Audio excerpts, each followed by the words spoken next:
Dah, ketemu lagi. Assalamualaikum warahmatullahi wabarakatuh. Gimana, bro? Lu, bro and sis, tetap semangat dan sehat ya, insya Allah ya, alhamdulillah ya. Oke, gua mulai nggak pakai lama nih, bro and sis. Sesuai judul konten kali ini ya. Menyita SIM yang menabrak tidak bisa sembarangan, bro. Nah, gua ulang ya. Nih, udah nongol tuh tulisannya no ya. Menyita SIM yang menabrak tidak bisa sembarangan, bro. Nah, dari mana nih konten? Lu udah pada tahu deh, insya Allah ya. Dari pertanyaan lu yang pada masuk, karena lolos seleksi dan layak tayang kita naikin jadi konten. Oke, gue bacanya nggak panjang kayak lebar. Oke ya. Sorry bro. Sis. Assalamualaikum warahmatullahi wabarakatuh. Waalaikumsalam warahmatullahi wabarakatuh. Buat lu bro yang di sana, gue mau nanya nih. Gue belum lama ini dapat eksiden. Nama gue sebelum gue kenalin diri gue, nama lu tetap gue yang sebut bro. Menyangkut privasi lu ya. Gue yang lain udah pada tahu ya. Langsung gue lanjutin aja. Gue belum lama kena musibah nih, dan gue menggunakan kendaraan roda 2, dan yang menabrak gue itu menggunakan kendaraan roda 4. Nah, gue mau ambil tuh SIM-nya, tapi ternyata gue dilarang-larang sama orang di sekitar yang pada nolongin gue juga. Emang kenapa sih bisa begitu ya bro? Udah gitu aja deh, gue mau nanya gitu aja ya. Oke, sebelumnya semoga jadi konten nih. Gue punya pertanyaan. Salam buat lu semua di sana. Oke, salam juga. Assalamualaikum warahmatullahi wabarakatuh. Waalaikumsalam warahmatullahi wabarakatuh. Oke bro, kita jawab. Nah ya, oke, buat lu bro yang udah ngirim pertanyaan dan alhamdulillah naik jadi konten ya, dan juga buat teman-teman yang lain bro and sis. Jadi gini, sesuai judul konten ya. Kenapa sih menyita SIM yang menabrak tidak bisa sembarangan bro? Sesuai judul konten ya. Jadi gini, kalau namanya kita di jalan ya, pesen gue sih sama teman-teman insya Allah ya, melanjutin juga pesennya bapak-bapak kepolisian di lalu lintas ya. Jadilah promotor keselamatan buat diri lu sendiri dan orang di sekitar itu dulu ya. Jadikan diri lu, gue ulang ya, promoter keselamatan. Begitu aja ya, insya Allah. Tapi bukan itu jawabannya bro and sis ya. Jadi kenapa? Kalau lu di jalan juga jadi promoter, ya insya Allah tuh ya, semuanya kita terhindar tuh dari kecelakaan musibah di jalan raya ya dan sekitarnya selama membawa kendaraan roda 2 dan 4 ya. Tapi ya musibah urusannya Allah, tetap ikhtiar harus bener. Itu bukan jawabannya nih, mohon maaf astagfirullah jadi papa liut gue. Oke, jadi gini, lanjut aja ya bro, langsung terburu di skip lagi sama orang. Jadi gini, sesuai judul konten bro ya, lu yang ngirim pertanyaan dan juga buat yang lain. Jadi kalau namanya kita dapat musibah di jalan, terus kendaraan roda 2 kita atau 4 kita ditabrak, atau sebaliknya amit-amit ya, sebenarnya kita jangan sampai lah, kita bicara kita korban aja deh seperti pertanyaan si bro tadi ya. Nah itu lu kalau ditabrak, lu ditabrak terus lu turun, lu ketemu orangnya ya dari kendaraan lu, ya nggak bisa bro ya, bro yang lain nih, jangan sembarangan. SIM penabrak tuh tidak boleh ditahan oleh kita sebagai korban kecelakaan dan sebalik ya. Hanya siapa yang bisa, yang berwenang, pihak kepolisian. Nah jadi gini aja deh, biar lu nggak pada bingung, gua khususnya lu ya bro yang ngirim pertanyaan ya, gue bacain aja deh ya jawabannya. Nah sebelum gue mulai, untuk konten kali ini dasar hukumnya Undang-Undang Nomor 22 Tahun 2009 tentang lalu lintas dan angkutan jalan ya. Jadi gue mulai ya, gue bacain selengkapnya nih. Jadi kalau korban kecelakaan, kita korban tuh nggak berwenang menyita SIM penabrak. Kenapa? Ya gue bacain deh, udah. Di skip lagi, stop di sini. Ya, jadi gini, pasal 260 ayat 1 huruf D Undang-Undang LLAJ ya. Itu di situ ada uraiannya tuh. Yang berwenang melakukan penyitaan SIM kendaraan bermotor muatan STNK, surat tanda coba kendaraan bermotor dan atau tanda lulus ujian sebagai barang bukti, itu yang berhak hanyalah polisi ya. Itu sesuai pasal 260 ayat 1 huruf D Undang-Undang LLAJ. Nah terus yang berikutnya nih ya, pasal 89 ayat 2 Undang-Undang LLAJ.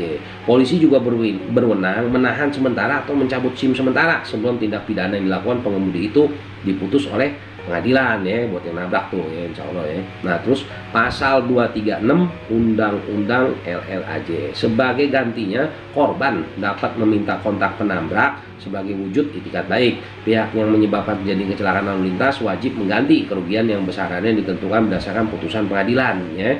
Kewajiban mengganti kerugian dapat dilakukan di luar pengadilan jika terjadi kesepakatan damai di antara para pihak yang terlibat. Itu sesuai pasal 236 Undang-Undang LLAJ ya. Jadi itu jawabannya nih bro, yang kita berikan ke lu ya, untuk khusus lu bro yang tadi ngirim pertanyaan yang akhirnya alhamdulillah jadi konten judulnya menyita SIM yang menabrak tidak bisa sembarangan bro, itu jawabannya ya. Jadi nggak bisa bro ya, intinya ya bro and sis yang lain juga kalau mengalami hal yang sama ya, kita main rampas-rampas aja biarpun kita jadi korban ya. Gue tahu kita korban ya, kalau namanya korban namanya kita manusia ya, insya Allah kadang kita nggak bisa ngendalin emosi kita ya, tapi nggak begitu caranya bro and sis ya. Kenapa ya, harus ikutin aturan gitu loh ya. Jadi intinya untuk jawaban kali ini ya, sesuai konten kali ini, insya Allah bro jawaban ini mudah-mudahan membuat lu menjadi mendapat pencerahan ya, juga lu bro yang lain yang mungkin kalau mengalami hal yang sama seperti bro yang ngirim pertanyaan tadi ya. Jadi intinya apa, menyita SIM yang menabrak tidak bisa sembarangan bro, nah gitu. Oke ya, oke, kayak biasa nih bro sebelum gua akhirin ya, nggak panjang lebar ya, karena gue takut ini lu udah pada skip tuh sebagian tadi tuh ya. Channelnya di skip, jangan di skip. Kalau namanya kita mau belajar sama-sama, insya Allah jangan di skip, dengerin sampai selesai bro kuota hilang dikit tapi dapat ilmu insya Allah gitu loh. Astagfirullah, promo, masya Allah ya. Udah gue lanjutin.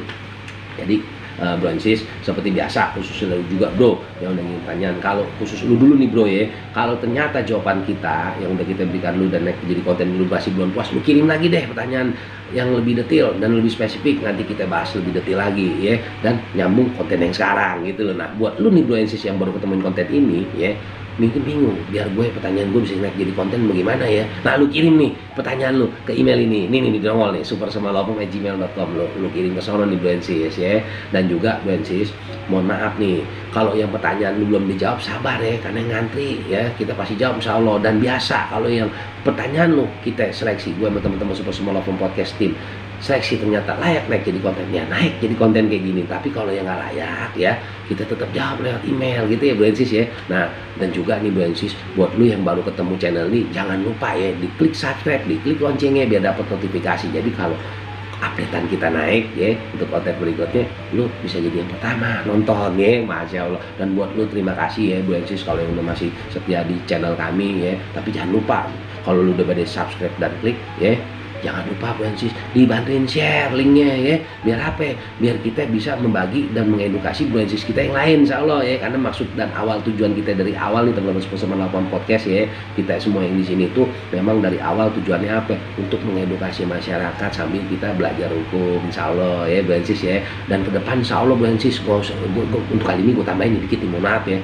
Jadi Super Semalopom Podcast lu tungguin ya, kita akan segera tayang dengan menghadirkan Bro Jansen yang ngangenin ya. Udah lama gak dibahas nama dia ya, banyak yang nanyain dia soalnya. Host yang nemenin gue ya, yang nemenin gue Bro Jansen ya. Ntar fotonya nih gue kasih lihat nih, fotonya tak nongol nih ya, udah ada sih sebenarnya ya di iklan kita. Astagfirullahaladzim. Nah jadi lu tungguin, bentar lagi kita akan segera tayang Super Semalopom Podcast yang menghadirkan para narasumber. Kenapa ya? Alhamdulillah bro and sis, udah ada sebagian narasumber kita yang udah menjawab konfirmasi bersedia hadir insya Allah, alhamdulillah ya. Tungguin tapi ya sabar tetap ya, karena kenapa ya, masih suasana pandemi covid bro and sis gitu ya. Nah juga bro and sis, karena ini suasana masih pandemi covid, jangan lupa pesan mama nih, langsung aja gue sekalian ngomong ya. Apa kalau udah pada tahu nih prokes, pesan mama 3M, pakai masker, jaga jarak, cuci tangan.